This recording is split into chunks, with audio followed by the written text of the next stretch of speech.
श्रीरंगनाथं गुरुराजवर्यं मोक्षणामज्ञानदानेकदक्षं प्रभावती क्षेत्रनिवासिनं तं नमामि वेदान्तविदं वरिष्ठं समचरणसरोजं सान्द्रनीलाम्बुदाभं जघननिहितपाणिं मण्डनं मुण्डनानां तरुणतुलसीमालाकन्धरं कैञ्जनेत्रं सदयदवहासं विठ्ठलं चिन्तयामि पाण्डुरङ्गा कुरु प्रथमम्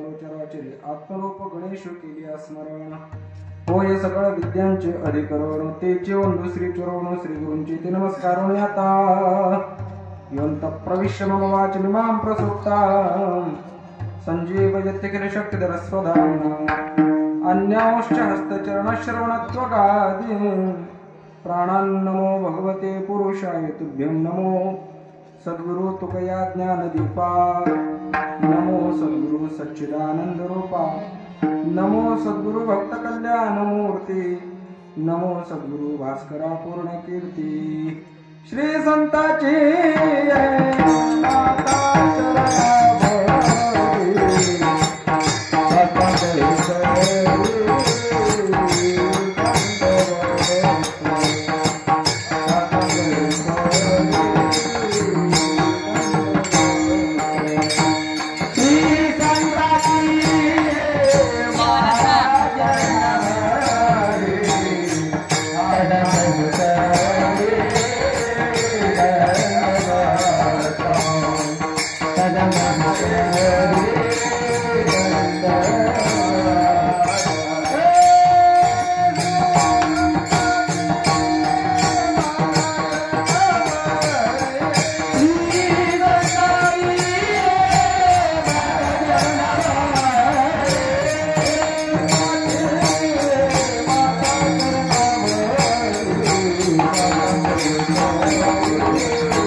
साधने तुटती भवाची बंधने प्रस्तुत प्राप्त प्रसंगी प्राप्त स्थळी कीर्तनरूपी सेवेकरता निवडलेला अभंग प्रतिष्ठान निवासी म्हणजे पैठण निवासी असे असणारे शांती ब्रह्म एकनाथ महाराजांचा 4 चरणाचा संतपर प्रकरणातील अतिशय चिंतनीय अभंग आजच्या सेवेकरता निवडला आहे. विठ्ठल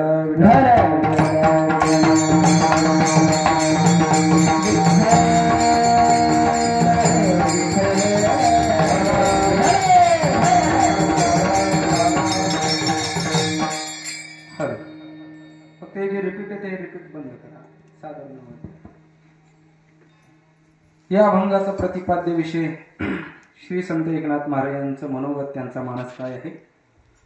अभंगाचा शब्दशः भावार्थ प्रथमतः आपल्या पुढे मांडतो. श्रीनाथ महाराज या अभंगातून संतांचा महिमा संतांचं श्रेष्ठत्व सांगत असताना संतांच्या संगतीनं काय होऊ शकतं संतांच्या कृपेनं काय होऊ शकतं याचं महिमा मंडन करत असताना श्रीनाथ महाराज सांगतात.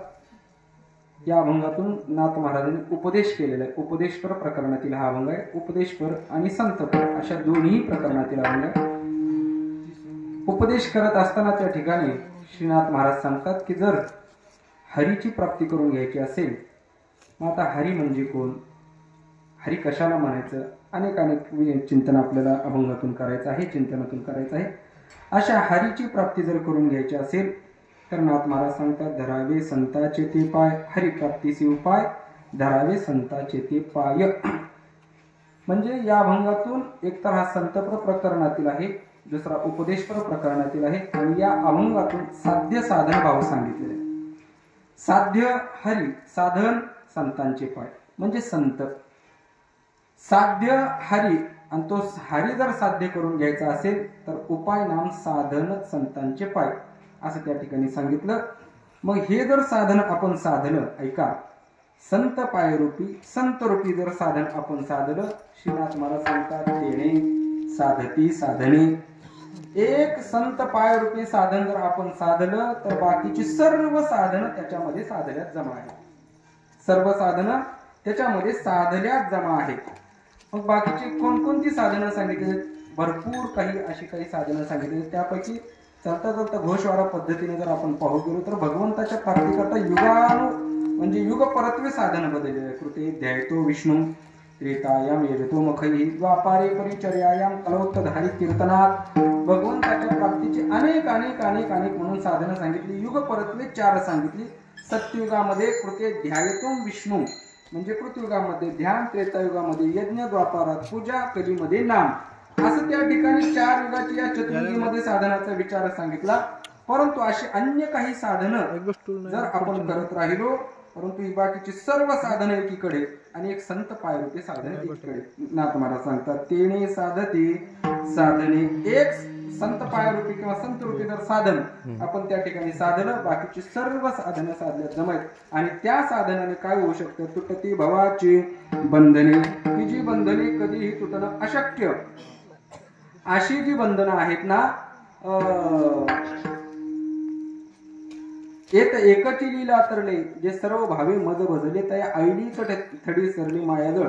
याच्या अगोदरचं तुम्ही पूर्ण ते माया नदीचं म्हणा किंवा भव नदीचं, या भवसागराचं, या भवबंधनाचं 7व्या श्लोकातून, तो आता श्लोक मला 7व्या अध्यायातील तो श्लोक आहे गीतेच्या, त्याच्यावरचं पूर्ण जे माया नदीचं म्हणा किंवा या भवबंधनाचं म्हणा किंवा या भवसागराचं म्हणा पूर्ण वर्णन आलेलं आहे की जे ब्रह्मादिकांना सुद्धा पार करता येत नाही, तोडता येत नाही, जे तुटू शकत नाहीये असं भवबंधन तुमचं माझं तुटून जाऊ शकतं. कशाच्या जीवावर? संत पायरूपी साधन जर आपण जीवनामध्ये अवलंबलं तर. तेणे साधती साधने तुटते भवाची बंधने. म्हणजे असाध्य असणारं साध्य होऊ शकतं, अप्राप्य असणारं प्राप्य होऊ शकतं. अशा पद्धतीनं असं जे काही आहे ना की जे दुर्गम, अतिशय दुर्लभ वगैरे दुर्घट असं जे सांगितलेलं आहे ते त्या ठिकाणी ते भवबंधन तुटून जाऊ शकतं. मग नाथ महाराज सांगतात हे मी माझ्या मनाचं सांगतोय, कारण काय आजकाल असं झालेलं बाबा वाक्यम प्रमाणम. बगल पुराण त्याला आमचे श्री गुरु भाऊ सांगायचे, बगल पुराणातून काढायचं आणि त्या ठिकाणी बाजारात मांडून द्यायचं. अलीकडे हे असंच झालेलं आहे. चराटिया त्याला चराट कथा निळोबारायने म्हणलेलं की अशा चराट कथा, दंत कथा ते ज्या दुर्गतीला घेऊन जाणारे आहेत ना, अशाच आजकाल त्या ठिकाणी मांडल्या जातात. मग नाथ महाराज सांगतात मी जे तुम्हाला सांगतोय की संत पायरूपी जर आपण साधन अवलंबलं, हरीची प्राप्ती होईल, भवबंधन तुटून जाईल. हे मी माझ्या मनाचं सांगत नाहीये, माझ्या बोलण्याला जर काय प्रमाण असेल. नाथ महाराज सांगतात संताविण प्राप्ती नाही ऐसी वेद देती ग्वाही. माझ्या बोलण्याला जर प्रमाण काय असेल तर वेदाने सुद्धा सांगितलेलं, आणि जे वेद सांगतं तेच आम्ही सांगतो. वाचा बोलू वेदनेती करू संती केली ते. जे वेदाने सांगितलेले, वेद मार्गे मुनी गेले त्याची पंथे चालिलो. ज्या मार्गाने आमचे साधू संत गेले, जे वेदाने प्रतिपादन केलेलं आहे तेच त्या ठिकाणी सांगण्याचा अट्टास आहे. मग म्हणजे मीच सांगतोय असं नाहीये, वेद सुद्धा सांगतो की साधू शिवाय, संतांशिवाय हरीची प्राप्ती होणार नाही आणि भवबंधन तुटणार नाही. ऐसी वेद देती ग्वाही, अशा पद्धतीने वेदाने सांगितलेलं आहे. मग असं जर आपलं जर मनोरथ असेल, अशी जर आपली इच्छा असेल, आपली आकांक्षा असेल, आपली आशा असेल आणि आपलं जर मनोरथ अशा पद्धतीचा असेल, नाथ महाराज सांगतात एका जनार्दनी संत पूर्ण करीते मनोरथ. मग हे मनोरथ कोणतं? भवबंधन तुटावं आणि हरीची प्राप्ती व्हावी. हे जे काही मनोरथ आहे ना, हे 2 पद्धतीचं जे मनोरथ आहे, हे मनोरथ घेऊन आपण जर संतांकडे गेलो तर नाथ महाराज सांगतात ते संत हे आपलं मनोरथ पूर्ण केल्याशिवाय राहणार नाहीत. विठ्ठल विठ्ठल.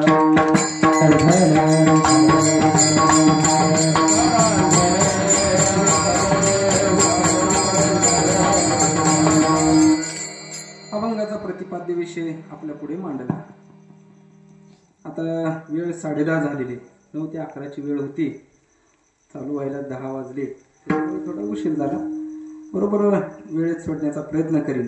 कारण आजची सेवा ही फक्त सेवा म्हणून त्या ठिकाणी रुजू करायची आहे. एका साधूची सेवा, संतांची सेवा, सद्गुरूंची सेवा, श्रीगुरूंची सेवा या ठिकाणी करायची असल्यामुळे जिथपर्यंत आपल्याला वेळ पुरेल म्हणा किंवा जिथपर्यंत आपली बुद्धी पुरेल त्या संकल्पित वेळामध्ये त्या विचारांना आपल्याला त्या अभंगाचं चिंतन करायचं आहे. जाता जाता या सेवेचा परिहार म्हणा किंवा या अखंड हरिनाम सप्ताहाचा परिहार म्हणा उद्धृत करणं गरजेचं असल्यामुळे किम निमित्त ही सेवा आहे, किम निमित्त हा अखंड हरिनाम सप्ताह चालू आहे तुम्हा सर्वांना ज्ञात आहे. प्रतिवर्षाप्रमाणे याही वर्षी समर्थ सद्गुरू बाळकृष्ण महाराज यांच्या आशीर्वादाने आणि त्यांच्याच प्रेरणेने सुरू झालेला, आत्ताच महाराजांनी त्या ठिकाणी सांगितलं की 1969ला सद्गुरू श्री माऊली महाराजांचं आपल्या गावामध्ये आगमन झालं. आपलं गाव भाग्यवान आहे, पुण्यवान आहे की त्या ठिकाणी की महान विभूती आपल्या गावामध्ये येते काय आणि हा नियम चालू करते काय. कारण अशा महात्म्याबद्दल बोलत असताना भागवतकार सांगतात की असा एखादा जरी महात्मा भूतलावर असेल तर शुकाचार्य सांगतात कुलम पवित्रम जननी कृतार्थ वसुंधरा पुण्यवती चतेन. कुल पवित्र असतं त्याचं, कुलम पवित्रम जननी कृतार्थ, अशा महात्म्याची जननी कृतार्थ होते आणि अशा महात्म्याच्या अस्तित्वाने वसुंधरा पुण्यवती चतेन, वसुंधरा म्हणजे अखंड पृथ्वी जी आहे ना ती पुण्यवान होऊन जाते अशा महात्म्याच्या फक्त वास्तव्यानं. मग अशी विभूती आपल्या गावामध्ये येतात म्हणजे आपलं परम काय भाग्य आहे, परम पुण्याई आहे की या ठिकाणी समर्थ सद्गुरू माऊली महाराजांचं आपल्या गावामध्ये 1969ला आले आणि त्यानंतर 1970 तेव्हापासून हा त्रिदिनी अखंड हरिनाम सप्ताह त्या ठिकाणी हा नियम चालू आहे. आणि नियमाच्या बाबतीमध्ये आपण नामदेवरायांचा एक अभंग म्हणतो, नामा म्हणे केशी राजा केला नेम चालवी माझा नियम वेगळा आणि नेम वेगळा. नियम आणि नेम, नेमामध्ये घातले जातात ते नियम. आपला हरिपाठ करणं हा दररोजचा नियम, परंतु रांगेत उभं राहणं हा त्याच्यातला नियम. तसं हा जो नियम आहे दरवर्षीचा प्रतिवर्षाचा हा नियम चालू केलाय का महात्म्याने. आणि नियमाचा असा असतं नामदेवरायांच्या मताप्रमाणेच की तो नियम करायचा असतो साधूने आणि चालवायचा असतो भगवंताने. नामा म्हणे केशी राजा केला नेम चालवे माझा, मी नेम करतो परंतु चालवायचं तुझ्या हातामध्ये. ते चालवायचं कसं सांभाळायचं ते तुझ्या हातामध्ये. मग एका महान विभूतीने चालू केलेला हा नेम हा सप्ताह, आणि ज्या नियमाच्या मागं एखादा जर नियम चालू केला तर त्याच्या मागे जर संकल्प जर सत्य असेल, सत्य संकल्प असेल ना तर त्याला भगवंताचं पाठबळ असतं. आणि जर त्याच्यात जर संकल्प जर खोटा असेल तर ते पाठबळ भेटत नाही. म्हणून महाभारताचे युद्ध प्रसंगी पहा, महाभारताचं युद्ध ठरलं सत्य संकल्प घेऊन त्या ठिकाणी पांडव उतरलेला असल्यामुळे पाठबळ कोणाचं लाभलं? भगवंताचं लाभलं. आणि असत्य संकल्प त्या ठिकाणी दुर्योधनाचं किंवा त्या कौरवांचं होतं, त्यामुळे भगवंताचं पाठबळ लाभलं नाही. महात्म्याच्या मुखातून, महात्म्याच्या अंतःकरणातून प्रकट झालेली एखादी भावना, एखादी संकल्पना, त्याच्या पाठीमागं भगवंताचं पाठबळ असतं. सत्य संकल्पाचा दाता नारायण सर्व पूर्ण करी मनोरथ, श्री तुकोबाराय सांगतात सत्य संकल्पाचा दाताच नारायण असतो. म्हणून हा 1970 पासूनचा हा चालू असलेला आपला हा सत्य संकल्प म्हणा, हा नेम म्हणा, एका महान विभूतीनं या ठिकाणी तुम्हाला मला तुमच्या माझ्यासारख्या अज्ञानी बद्ध जड जीवांच्या उद्धाराकरिता म्हणून याच्या पाठीमागं दुसरं काहीच निमित्त नाहीये. मगाशी महाराजांना विचारलं आमची चर्चा झाल्यानंतर त्याच्या मागचं निमित्त काय, त्यांनी सांगितलं काहीच नाहीये. नाम साधना घडावी, सर्व साधक वर्ग एकत्रित यावा, त्याच्यातून अध्यात्म चिंतन व्हावं, चर्चा व्हावी, वाद व्हावा. वाद म्हणजे मारामारी नाही, वादे वादे जाले ते तत्वबोध, हा असा वाद व्हावा. वादावादाने तत्वबोधापर्यंत जाता यावं असा वाद व्हावा. अशी चर्चा व्हावी, अध्यात्म चर्चा व्हावी, नामसाधना घडावी वगैरे वगैरे, त्याकरिता म्हणून. बाकी याच्या मागचा काहीच उद्देश नाही. ना याच्यातून पैसा कमवायचा आहे, ना धन संपत्ती, ना काहीच नाही. याच्यातून कमवायचं का असेल तर फक्त पुण्य संपत्ती कमवायची, फक्त पुण्य संपत्ती, याच्यातून दुसरी कुठलीही संपत्ती नाही. म्हणून नामसाधना घडते. आणि मी मगाशी आमची चर्चा चालू असताना महाराजांनी सांगितलं की अगोदर 3 दिवसाचं दासबोधाचं पारायण असतं म्हणे, परंतु गेल्या वर्षीपासून प्रमोद महाराजांनी दुसरा एक ग्रंथ त्या ठिकाणी चालू केला, तो म्हणजे नाथ भागवत. हे तर शिवधनुष्यच आहे. एकतर म्हणजे 18,000 ओव्या नाथ भागवतांच्या, त्यात परत दासबोध, हे 3 दिवसात उरक ना, अहो 7 दिवसात उरकत नाही. 3 दिवसात तर सोडूनच द्या. परंतु हे शिवधनुष्य पेलणं इतकं सोपं नाहीये. परंतु आपल्या सद्गुरूविषयी निष्ठा, सद्गुरूवरील प्रेम, श्रद्धा वगैरे जे काय आहे ना, याचा कस म्हणजे हे 3 दिवस आहे. की आपण आपली भट्टी काय, आपण किती तापलेलो आहोत, आपण किती तयार आहोत, आपल्या सद्गुरूंची काय कृपा, काय त्या ठिकाणी करू शकतात ते, हे जर पाहायचं असेल तर या ठिकाणचं हे बाकी कीर्तन वगैरे हे जाऊ द्या. त्या 2 ग्रंथांचं पारायण जरी आपण त्या ठिकाणी स्मरणात आणलं तरी भरपूर झालं. कारण हे 3 दिवसात होणं शक्य नाहीये. 7 दिवसात ज्ञानेश्वरी पारायण होत नाही 9,000 ओव्याचं. ते 18,000 ओव्या भागवताच्या आणि ते दासबोधन हे. त्यामुळे आपल्या सद्गुरूवरील प्रेमापोटी, त्यांच्या श्रद्धेपोटी त्यांनी दाखवलेल्या मार्गाचं अनुक्रमण करीत आपल्या गावातील सर्व अनुग्रहित, त्या ठिकाणी त्यांची जी काही परंपरा सांभाळणारी जी काही सर्व शिष्य मंडळी असतील, सर्वांनी या ठिकाणी आवर्जून या सप्ताहाचं आयोजन केलं.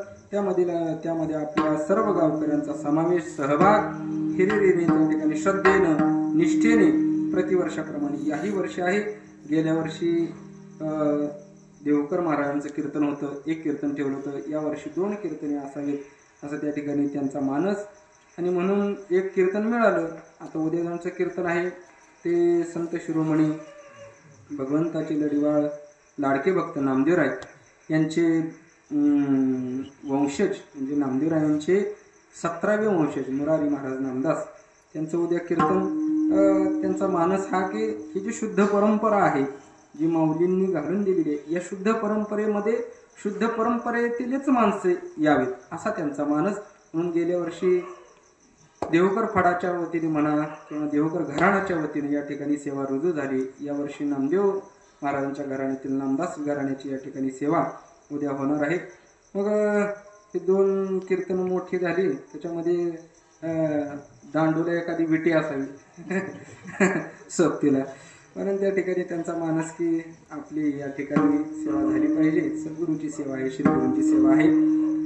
परमभाग्य, परमपुण्य आहे की अशी सेवा करायला लाभते. म्हणून त्यांच्या प्रेमापोटी, त्यांच्या आज्ञेपोटी या ठिकाणी उभा राहण्याचा योग आलेला आहे.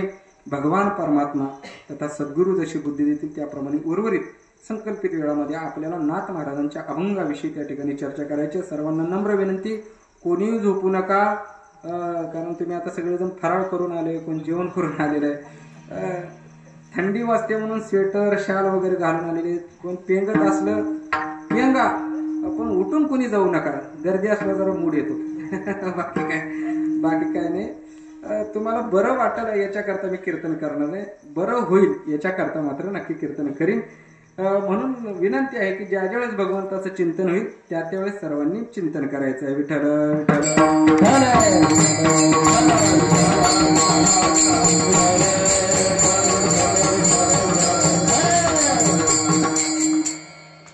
आणि थोडंफार आज दडपणात कीर्तन आहे म्हणा, कारण आज या कीर्तनाला माझी इच्छा होती महाराजांनी मध्ये बसावं. परमश्रद्धेय परम आदरणीय गुरुवर्य महाराज या ठिकाणी उपस्थित आहेत. त्यांच्या उपस्थितीमध्ये हे कार्य म्हणजे कसं असतं माहिती आहे का, थोडं 2 मिनिट बोलून जातो की तुकोबारायांनी जे सांगितलेले उपदेशाचे काही प्रकार सांगितलेले. एक प्रभू संमित उपदेश असतो, एक सुरुत संमित उपदेश असतो आणि एक भार्या संमित असतो. प्रभू संमित म्हणजे एखाद्या मालकाने नोकराला काहीतरी सांगणं, प्रभू म्हणजे मालक, मालकाने नोकराला सांगणं, हा प्रकार एक प्रकारचा उपदेश असतो. दुसरा एक उपदेश असतो सुरुत संमित. सुरुत म्हणजे मित्र, मित्राच्या भूमिकेमध्ये येऊन त्या ठिकाणी सांगणं. आता ते भार्या संहिताचं मला घेऊन देणं नाही सध्या, परंतु ते दोन उपदेश की एक कर म्हणून सांगणं आणि दोन मित्र काय म्हणतात आपण हे करू. मालक काय सांगतो नोकराला हे कर, हा झाला प्रभू संमित. आणि दोन मित्र जर एकत्रित आले तर आपण हे करू. कर आणि करू याच्यामध्ये फरक आहे का नाही. तसं काय काय जण गुरु असतात हे कर, परंतु हे गुरु असे चला आपण करू. याला तुकोबाराने एक उदाहरण दिलेलं आहे, शिक्षकाचं उदाहरण दिलेलं आहे की क्रिया करून द्यावी ती अंगी. शिक्षक शाळेमध्ये शिकवायला गेलेला शिक्षक, त्या शिक्षक ज्यावेळेस पहिलीला एखादा शिक्षक शिकवतो, फळ्यावर लिहितो आ ई ई वगैरे, त्याला येत नसतं का होते, त्याला येत नसतं का, येत असतं. पण त्या खाली बसलेल्या लेकराला ते कळावं, ते यावं याच्याकरता म्हणून तो दररोज आ ई वगैरे जे काय असेल ते त्याप्रमाणे तो शिकवत जातो. येत नाही म्हणून नाही, स्वतःला येत नाही म्हणून नाही, दुसऱ्याला येण्याकरिता क्रिया करून द्यावी ती अंगी. पण काय अर्भकाचे साठी पंते हाती धरली पाटी, तैसे संत जगी क्रिया करून द्यावी ती अंगी. ज्याप्रमाणे तो पंत, पंत म्हणजे गुरुजी, म्हणजे आताच्या भाषेमध्ये सर, ते गुरुजी जसं अर्भकाकरिता म्हणजे लेकरा करता पाटी घेऊन त्याच्यावरती गिरवत बसतो, ते लेकराला यावं याच्याकरता ही क्रिया जशी महत्वाची, तैसे संत जगी तसे जगामध्ये अशा पद्धतीचे गुरु आहेत की त्या ठिकाणी स्वतः जातीनं हजर राहून ती जी साधना आहे, तो जो नियम आहे, नाहीतर कित्येक जण तर असतात की हे करा करा करा, आम्ही आहोत आमच्या मठामध्ये आमच्या याच्यामध्ये त्याच्यामध्ये, परंतु इतकं मोठं हे व्यक्तिमत्व श्री गुरु असे असणारे या ठिकाणी 3 दिवस हजर राहतात आणि अतिशय श्रद्धापूर्वक सद्गुरूंची सेवा करतात. अशा गुरुवर्यांच्या प्रमुख उपस्थितीमध्ये हा सोहळा संपन्न होत आहे. महाराजांची कृपादृष्टी या ठिकाणी आमच्या सर्व साधकांवर अशीच राहावी ही त्यांच्या चरणी प्रार्थना करतो आणि सेवेकडे वळतो. विठ्ठल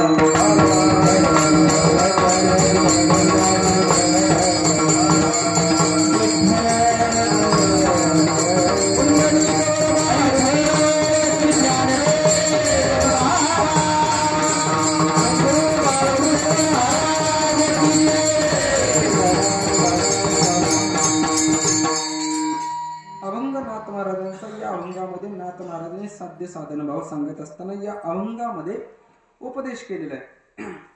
उपदेश केलेला आताच आपण उपदेशाचे काही प्रकार पाहिले, परंतु उपदेश म्हणायचं कशाला, उपदेशाचं लक्षण काय याचा विचार करीत असताना तुमचे श्री गुरु सांगायचे की उपदेश 4 प्रकारचा. उपदेश 4 प्रकारचा, एक आज्ञा, दुसरा अनुज्ञा, तिसरा अभ्यर्थना आणि चौथा उपदेश. उपदेशाचे 4 प्रकार कथन केलेले, आज्ञा, अनुज्ञा, अभ्यर्थना आणि उपदेश.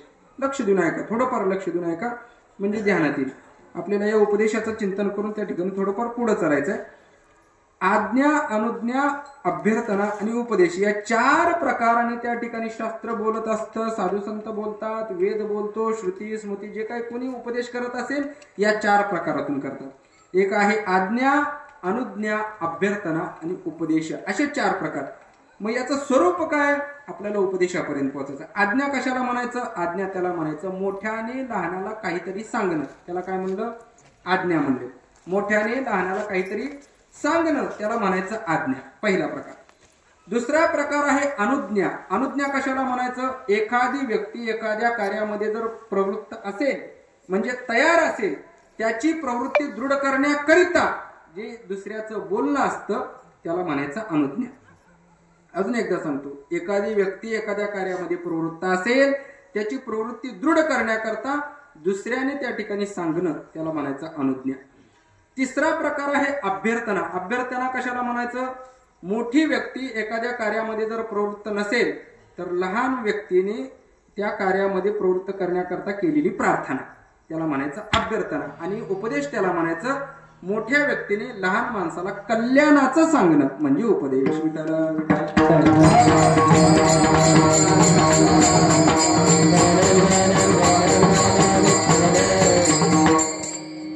लक्षणं ध्यानात घ्या. लक्षणाबरोबर तुम्हाला थोडंफार मी उदाहरणासहित सांगेल. आज्ञेचं स्वरूप काय, आज्ञेचं लक्षण काय की मोठ्याने लहानाला काहीतरी सांगणं, काहीतरी सांगणं. मग एखादी गोष्ट असेल, काम असेल, काहीतरी सांगणं, त्याला म्हणायचं आज्ञा. मोठा मालक असतो, लहान नोकर असतो.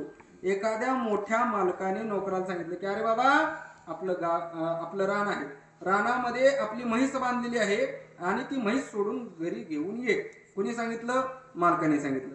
समजा आता माळावर त्याचं एखाद्या मालकाचं रान आहे, शेत आहे. त्या शेतामध्ये भर दुपारी 12 वाजता त्या गड्याला सांगितलं की जा बाबा आपल्या मळ्यामध्ये जी काही म्हैस आहे ती घरी घेऊन ये. कुणी सांगितलं? मोठ्या असणाऱ्या मालकाने लहान असणाऱ्या नोकराला सांगितलं. याला म्हणायचं आज्ञा. दुसरा प्रकार आहे अनुज्ञा. अनुज्ञा कशाला म्हणायचं? एखादी व्यक्ती जर एखाद्या कार्यामध्ये प्रवृत्त असेल तर त्याची प्रवृत्ती दृढ करण्याकरिता त्रयस्थाचं जे बोलणं असतं त्याला म्हणायचं अनुज्ञा. याला उदाहरण काय? थोडक्यात एखादा नवीन वारकरी आहे, नवखा वारकरी, माझ्यासारखा नवखा वारकरी, त्याला पंढरीची वारी करण्याची त्या ठिकाणी इच्छा झाली. आळंदीहून पंढरीला यावं, आषाढीचा सोहळा करावा अशी इच्छा व्यक्त माझ्यासारख्या वारकऱ्याच्या अंतःकरणात झाली. सर्व त्या ठिकाणी तयारी झाली, वळकटी घेतली, पडशी घेतली, सर्व जे काही लागायचं होतं. आता वळकटी पडशी इकडे काय कळते का आपल्याकडे? वळकटी म्हणजे आतरून पांघरून आणि पडशी म्हणजे ते पिशवी असते, त्याला दोन्हीकडून खिशी असतात बघा अशी. हडपी त्याला म्हणायचं हडपी. तर ती हडपी घेतली, जे काय आतरायचं, पांघरायचं, ताट, वाटी, तांब्या वगैरे, पताका, सर्व सर्व सर्व तयारी झाली. आणि आषाढीच्या अगोदर म्हणजे कोणता? ज्येष्ठ, बरोबर. ज्येष्ठ वद्य अष्टमीला त्या ठिकाणी भगवान ज्ञानोबारायांचं प्रस्थान होतं. मग अष्टमीला प्रस्थानाला आपल्याला हजर राहायचंय. मग अष्टातून केव्हा निघायचं? षष्टीला निघायचं.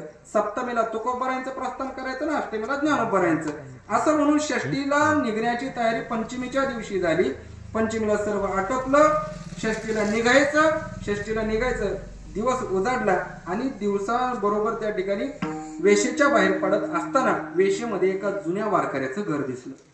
जुन्या वारकरी म्हणजे आमच्या आबासारखे जुन्या वारकऱ्याचं घर दिसलं. मग माझ्यासारखा नौका वारकरी त्यांच्या जवळ जातो, दर्शन घेतो, मला सांगतो की बाबा मी आळंदीला निघालोय, आळंदीहून पंढरीला मला यायचं आहे, ज्ञानोबारायांसोबत मला यायचं आहे आणि वारी करायची आहे, निघालो. मग जुन्या वारकऱ्याचं बोलणं येतं, जा बाबा, चांगला विचार आहे, कल्याण करणारा विचार आहे, हित करणारा विचार आहे, वारी करावी, ज्ञानोबारायांसारख्या महात्म्यासोबत वारी करावी, ज्ञानोबारायांची संगती करावी, गात जागा प्रेम मागा विठ्ठला, भगवंताचं चिंतन करीत, नामस्मरण करीत, ज्ञानोबारायांच्या सोबत गायनाची उड्या आपुलिया छंदे, मनाची आनंदी आवडीने, अशा पद्धतीनं पंढरीची वारी करावी. ज्ञानोबारायांसोबत जा, तुकोबारायांसोबत जा, साधू संतांसोबत जा, तुझं कल्याण झाल्याशिवाय राहणार नाही. हे कोण सांगतं? जुना वारकरी. कोणाला सांगतो? नवख्या वारकऱ्याला. मला एकच विचारायचं, नवखा वारकरी जो होता तो वारीला म्हणजे वारी करायच्या निमित्तानं तयार होता की नव्हता? तयार होता. त्याची सर्व तयारी झाली होती. तो बाहेर पडला होता, गावाच्या वेशीतून बाहेर पडत असताना जुन्या वारकरीची तयार असलेला वारकरी त्याला परत जा, हे चांगलं असतं, हे कल्याण करणार आहे, हे जे बोलणं आहे ना, याला म्हणायचं अनुज्ञा. विठ्ठल विठ्ठल.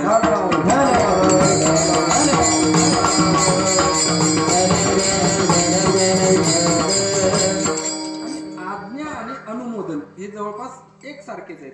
अनुज्ञा आणि अनुमोदन. अनुज्ञा म्हणा किंवा अनुमोदन म्हणा, हे करतोय असं, हे चांगलं आहे किंवा वाईट आहे, म्हणजे हे जे काय सांगणं आहे ना, याला म्हणायचं अनुज्ञा. कर म्हणून सांगणं, याला म्हणायचं अनुज्ञा. तिसरा प्रकार आहे अभ्यर्थना. अभ्यर्थना कशाला म्हणायचं? मोठी व्यक्ती एखाद्या कार्यामध्ये प्रवृत्त नसेल तर लहान व्यक्तीने त्या कार्याच्या प्रवृत्तीकरता मोठ्या व्यक्तीला केलेली प्रार्थना, त्याला म्हणायचं अभ्यर्थना.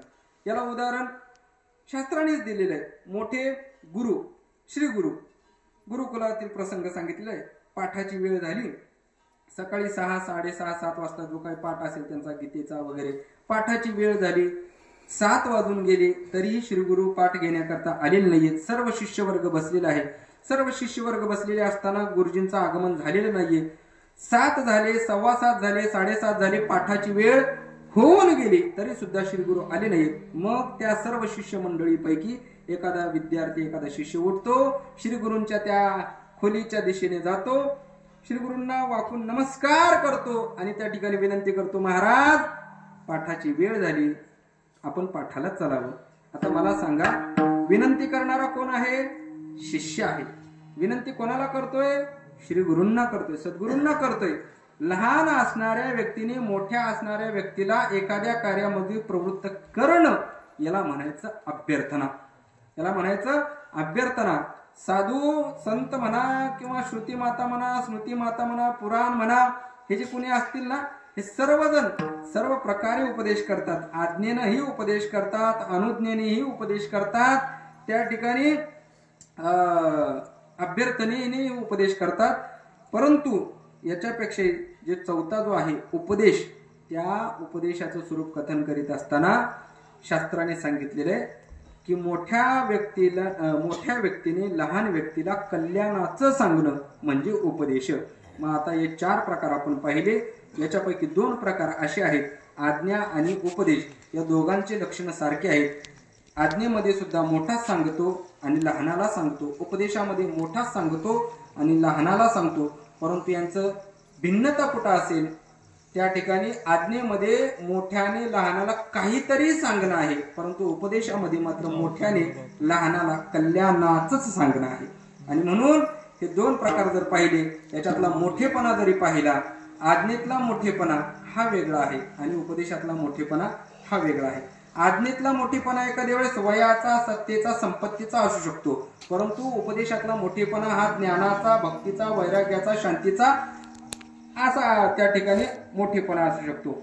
म्हणून शास्त्र विचारामध्ये आज्ञेतल्या मोठेपणाला किंमत नाहीये, वयाच्या मोठेपणाला किंमत नाहीये शास्त्र विचारामध्ये. शास्त्र विचारामध्ये त्या ठिकाणी अधिकाराच्या मोठेपणाला किंमत आहे. जर वयाचा मोठेपणा जर पारमार्थामध्ये ग्राह्य धरला असता तर 1400 वर्षाचे चांगदेव महाराज 14 वर्षाच्या ज्ञानोबारायांना शरण आले नसते. म्हणून व्यवहारामध्ये जो मोठेपणा दाखवला जातो किंवा जो आहे तो मोठेपणा पारमार्थिक क्षेत्रामध्ये काही उपयोगाचा नाही. एखाद्या वेळेस तो मोठेपणा वयाचा, सत्तेचा, संपत्तीचा, ऐश्वर्याचा, धनाचा वगैरे असू शकतो, परंतु या उपदेशातला जो मोठेपणा आहे ना, तो ज्ञानाचा, भक्तीचा, श्रद्धेचा, निष्ठेचा, वैराग्याचा, ही जी काही दैवी संपत्ती आहे ना, या दैवी संपत्तीचा मोठेपणा आहे. आणि म्हणून अशा दैवी संपत्तीने मोठे असणारे, आता आपल्याला अभंगाकडे यायचंय, अशा अधिकाराने संपन्न असणारे, मोठे असणारे नाथ महाराज तुमच्या माझ्यासारख्या लहान असणाऱ्या तुम्हा आम्हाला त्या ठिकाणी उपदेश करतात. का उपदेश करतात? की तुम्हा आम्हाला जर हरीची प्राप्ती करून घ्यायची असेल ना, तर काय करा? अभंगाचं पहिलं चरण, हरी प्राप्तीचे उपाय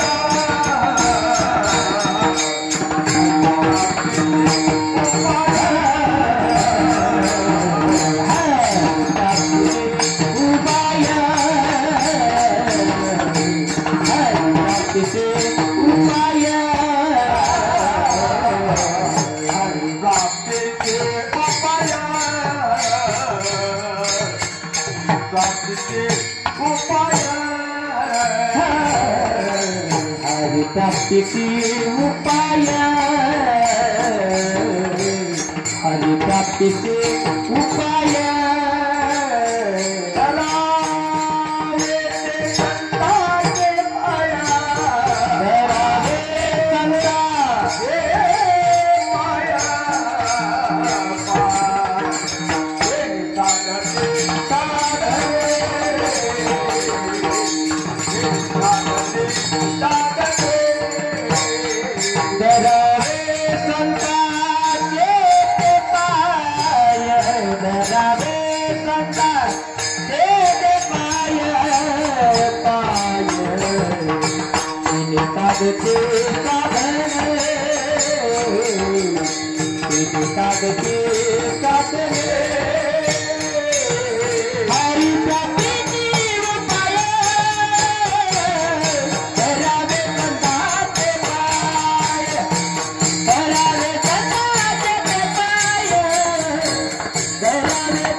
ऐसे उपाय धरावे संताचे ते पाय. नाथ महाराजांनी या ठिकाणी उपदेशाला प्रारंभ केला. उपदेश करतात, तुम्हा आम्हाला करतात. मग हा उपदेशाचा जो प्रकार आहे, या उपदेशाच्या प्रकारामध्ये सुद्धा दोन प्रकार आहेत. एक साधारण उपदेश आणि एक असाधारण उपदेश.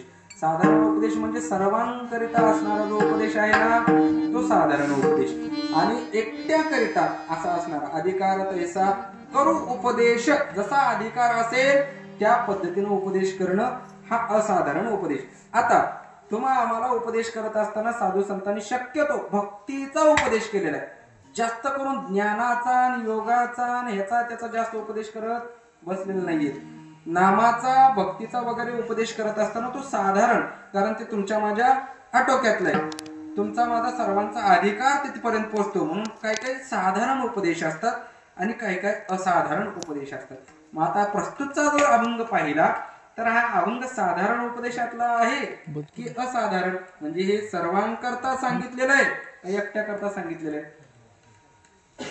सर्वांकरता सांगितलेलं आहे असंही म्हणता येऊ शकतं आणि एकट्याकरता सांगितलेलं असंही म्हणता येऊ शकतं. सर्वांकरता का म्हणायचं, आपण या हरिपदाचा जर अर्थ पाहिला तर सर्वांकरता म्हणता येऊ शकतं.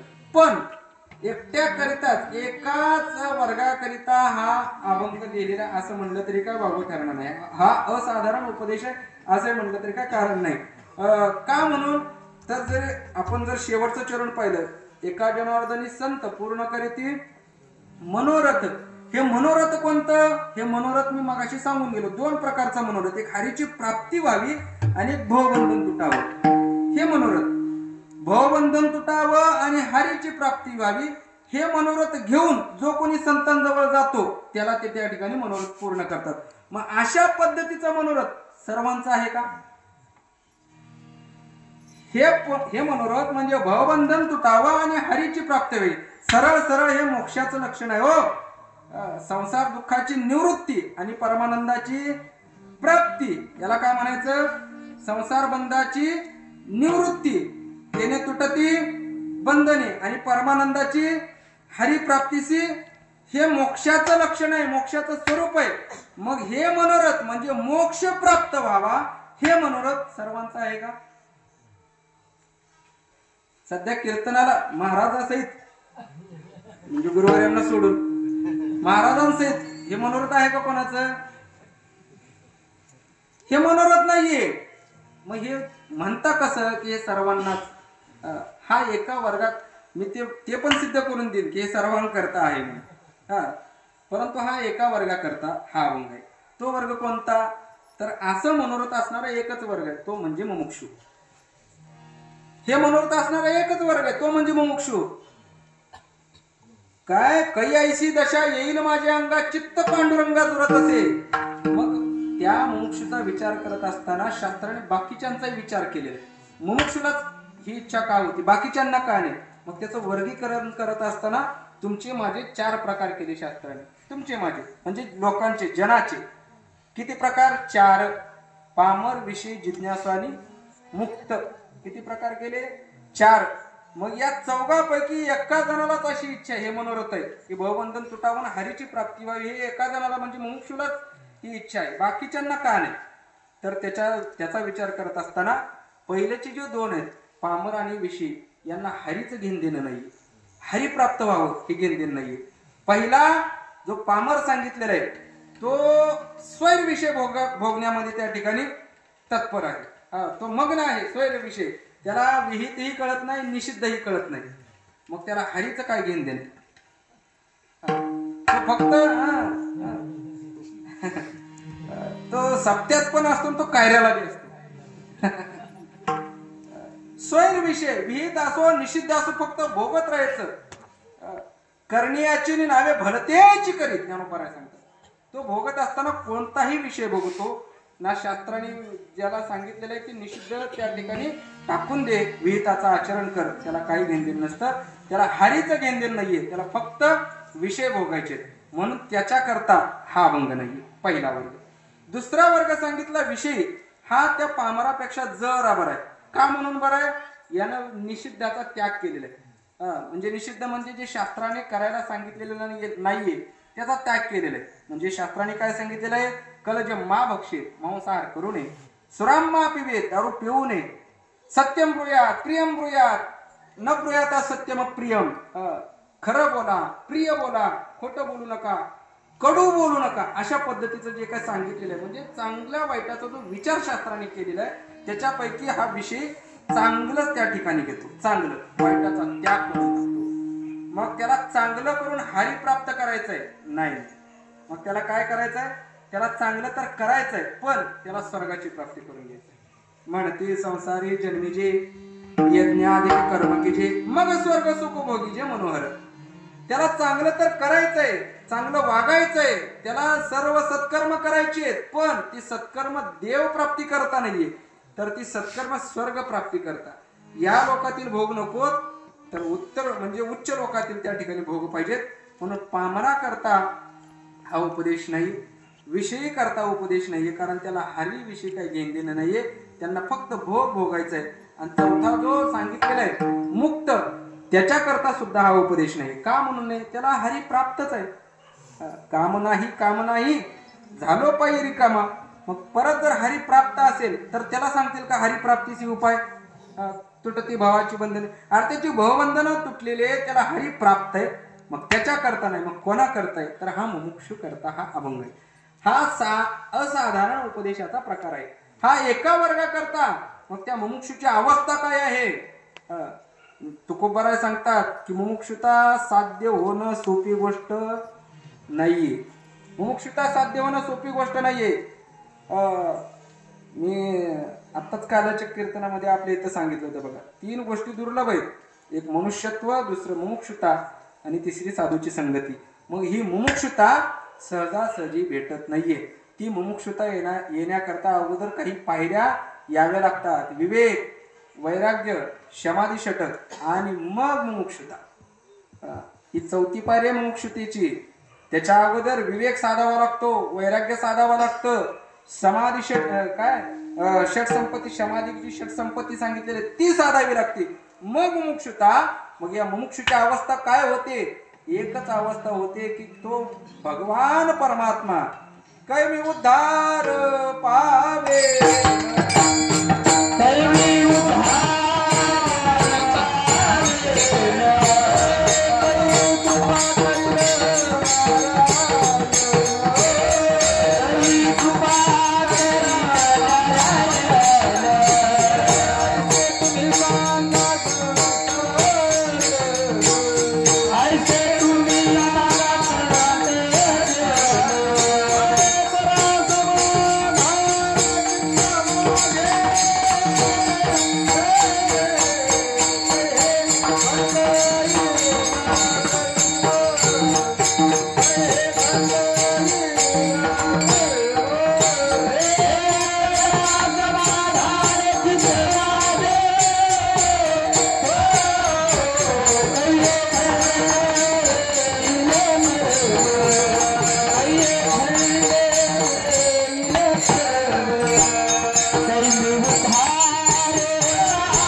Hare